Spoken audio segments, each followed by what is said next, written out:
Pangarap na handangan ng isang bata sa kanyang kaarawan ng niluto ko dito sa akin Dream Kitchen at samahan nyo nga ako na tuparin niya yung kanyang birthday wish.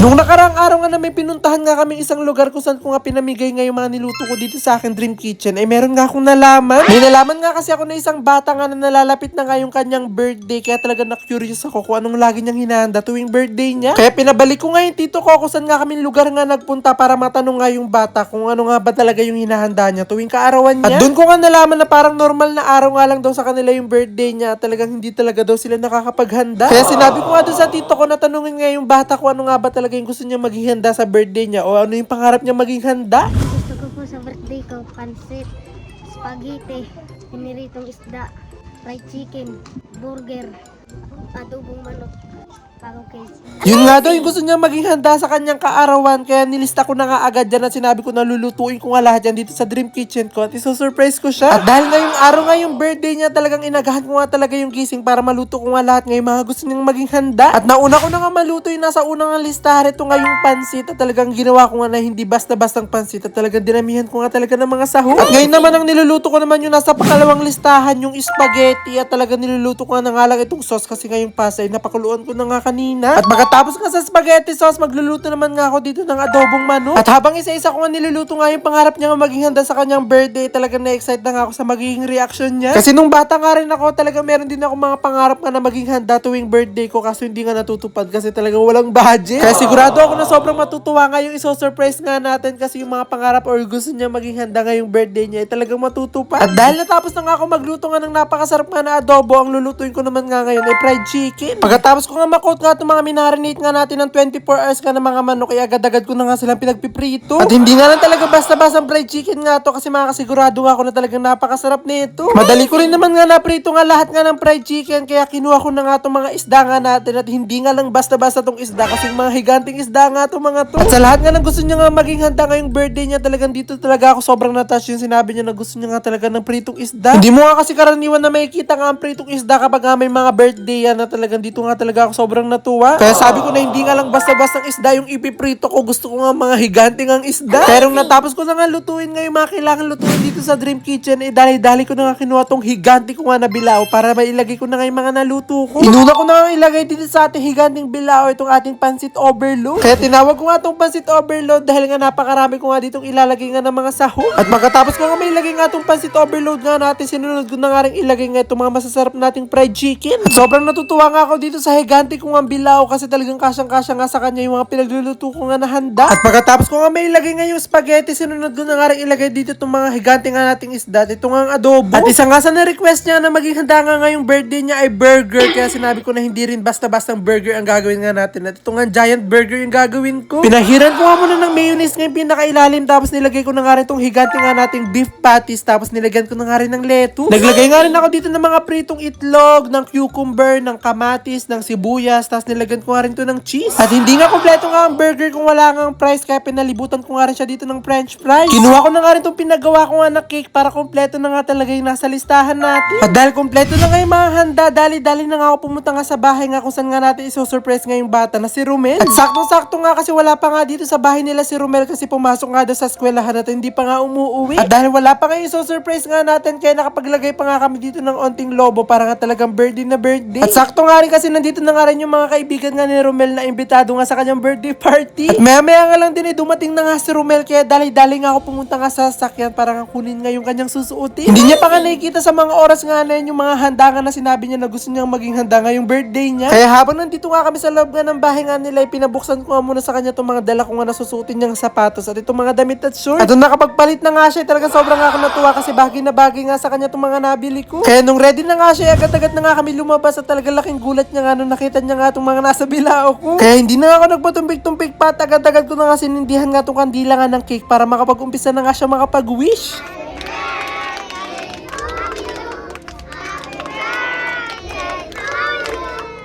Yehey! O, Blo, ano mo nang wish mo?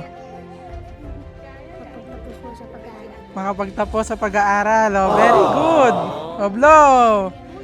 Yay!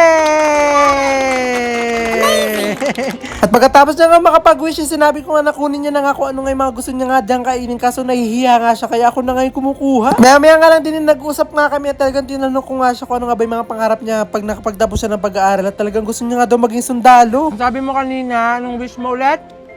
Makapagtapos ko ng pag-aaral. Makapagtapos ng pag-aaral. So hindi lang yan ang gift ko sa'yo. Dahil talagang gusto mo makapagtapos ng pag-aaral, ako na magpapaaral sa'yo. Ako na po magpapaaral kay Romel.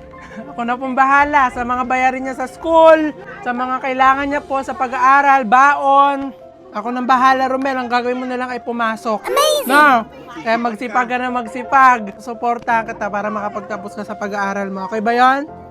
At yun nga talaga yung special gift ko nga para sa kanya kung ano nga yung i-wish niya kapag binlow niya yung candle sa cake, eh talagang tutuparin ko. At talaga sobrang nga nakakatabangan ng puso kasi imbis nga ng mga material nga ng mga gamit yung i-wish niya para talaga magkaroon siya talagang yung wish niya makapagtapos ng pag-aaral. At sobrang bait nga rin ng family nga ni Romel kasi talaga shinare nga nila yung mga handangan na niluto ko para nga sa kaarawan ni Romel. Amazing!